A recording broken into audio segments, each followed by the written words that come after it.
Assalamualaikum warahmatullahi wabarakatuh. Pemirsa channel TV yang budiman, hari ini kita bahas satu topik yang sedang hangat di media massa nasional.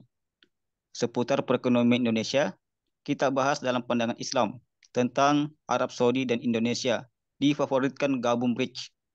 Telah hadir bersama kita pakar ekonomi Islam, spesialis dakwah ekonomi, Bung Yuwana Triutomo. Kita sapa dulu. Bung Yuwana, Assalamualaikum. Waalaikumsalam warahmatullah, Bung Salman. Baik Bung, bagaimana kabar Anda? Alhamdulillah, sehat Bung Salman. Harus sehat. Harus sehat, Alhamdulillah. Harus sehat Bung Eh, Salman. harus sehat. Baik, Bung. Ini ada berita menarik tentang Arab Saudi dan Indonesia difavoritkan gabung bridge. Bagaimana tanggapan Anda, Bung? Iya, baik. Terima kasih Bung Salman. Jadi memang eh, bridge ini dalam waktu, oh hari ini ya, hari ini dia melaksanakan KTT-nya di Afrika Selatan. Dan apa? eh, Dia membuka peluang untuk beberapa negara bergabung bersama bridge ini, terutama Arab Saudi dan Indonesia dan beberapa negara yang lain difavoritkan untuk gabung bridge. Arab Saudi, Indonesia, Argentina disebut sebagai favorit menjadi anggota baru pertama bridge sejak masuknya tuan rumah KTT tahun ini di Afrika Selatan pada 2010. Perluasan keanggotaan bridge itu didukung oleh Cina. Ingat Cina memang politik obornya itu, politik one belt one road-nya itu sampai kemudian dia melebarkan sayap ingin menguasai dunia ini. Tak hanya itu, Beijing berencana mendorong blok bridge menjadi saingan penuh G7 selama konferensi tingkat tinggi mendatang di Afrika Selatan. Sebenarnya sudah terlaksana ya 22 sampai 24 kalau nggak salah KTT Bridge ini. Eh, Financial Times melaporkan hal itu pada Minggu 20 Agustus 2023 kemarin.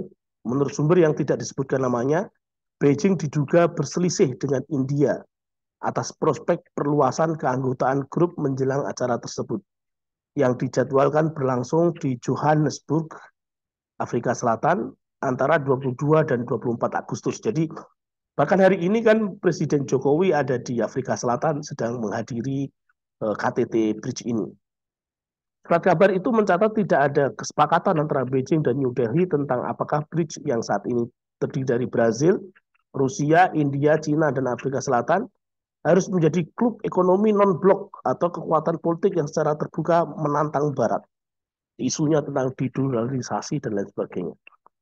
Pejabat Afrika Selatan dilaporkan mengatakan kepada surat kabar tersebut bahwa 23 negara telah menyatakan minat bergabung dengan bridge. Beberapa di antaranya dapat menerima undangan KTT di Johannesburg tadi.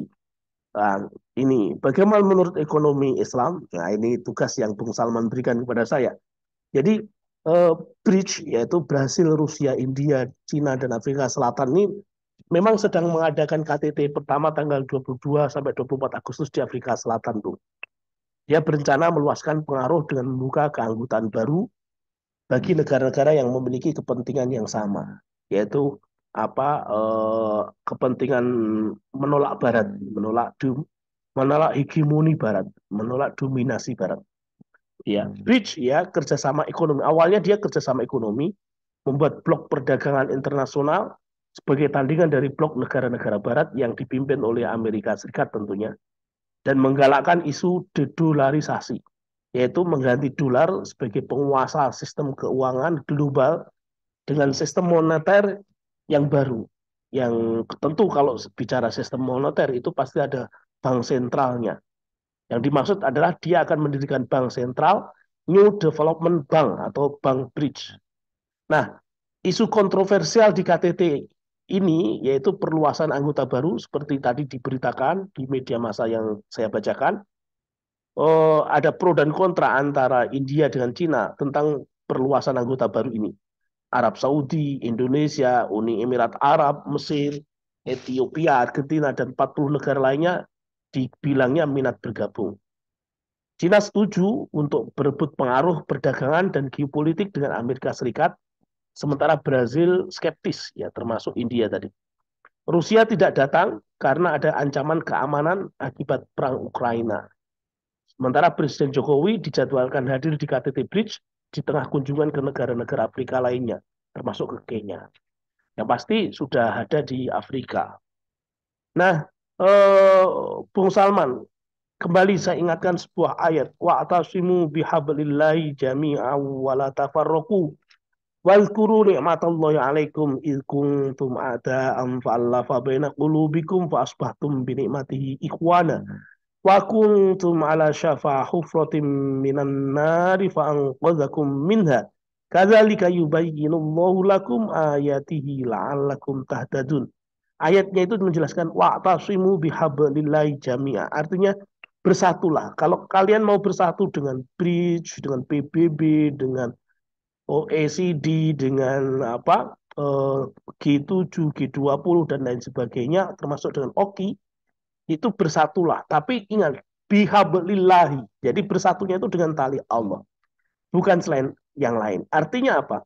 Umat Muslim dengan negara-negara Islam yang ada memiliki kans persatuan itu lebih kuat dan lebih barokah tentunya. Kenapa saya sebut lebih kuat? Karena memiliki akar sejarah peradaban sepanjang 14 abad lamanya.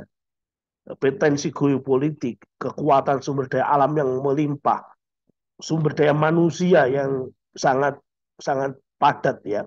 Perdagangan dengan kesatuan mata uang, dinar dan dirham yang sudah terbukti ampuh dan tentu lebih barokah.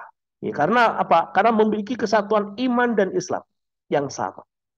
Mengapa negeri-negeri Muslim, Saudi, Mesir, Indonesia, Afrika, ya Afrika Selatan, Ethiopia, Uni Emirat Arab dan sebagainya tadi tidak mau bersatu saja itu loh. Problemnya apa? Mereka kok kemudian sibuk membuat geng-geng sendiri. Padahal sudah jelas keimanan mereka itu la ilaha illallah Muhammadur Rasulullah.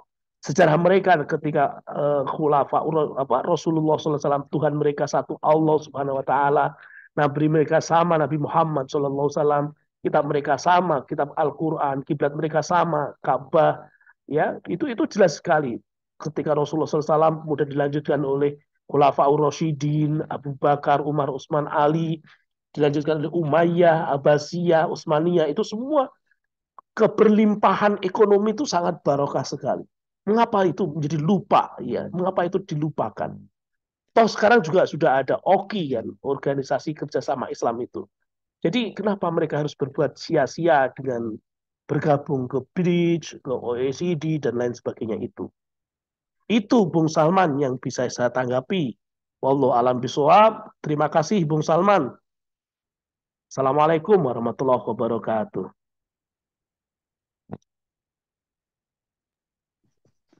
Waalaikumsalam warahmatullahi wabarakatuh. Baik Bung, terima kasih Bung Yona atas tanggapannya. Semoga tetap semangat mendakwakan ekonomi Islam selamanya. Amin. Alhamdulillah, demikian pemirsa channel TV yang budiman, pemaparan pakar ekonomi Islam menanggapi berita tentang Arab Saudi dan Indonesia difavoritkan ke Bridge. Semoga barokah. Sampai jumpa lagi. Terima kasih. Assalamualaikum warahmatullahi wabarakatuh.